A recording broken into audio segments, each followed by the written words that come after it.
તો ઓવરઓલ આ તમામ વિગતો આપને ગુજરાતની આપી, આપણા રાજ્યની આપી. હવે તેનાથી આગળ વધીએ અને ભારતની વાત કરવી છે. ભારતમાં આ વરસાદી સંકટ છે કે પછી વરસાદી મહેર થઈ છે?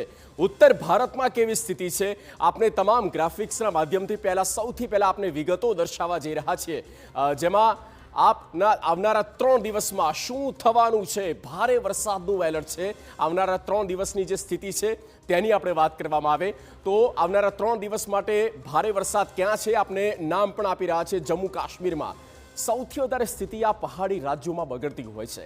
જમ્મુ કાશ્મીર તો છે અને તેની સાથે ઉત્તર પ્રદેશમાં પણ જબરદસ્ત આગાહી છે. અને ત્યાર પછી રાજસ્થાન છે. રાજસ્થાનના રણ પ્રદેશ અને આ રાજસ્થાન રાજ્યમાં પણ ખૂબ જ સારો વરસાદ થઈ શકે છે. ત્યારબાદ ઉત્તર પ્રદેશની લગોલગ બિહાર પણ છે. આપ જુઓ, આ તરફ ઉપર આવીએ તો ઉત્તરાખંડ છે. ઉત્તરાખંડમાં પણ 3 દિવસ મેઘ તાંડવ થઈ શકે છે. જોકે અત્યારે પણ એવા ઘણા સમાચાર આવ્યા છે, એવા ઘણા અહેવાલો છે જ્યાં સ્થિતિ બગડેલી છે પહેલેથી.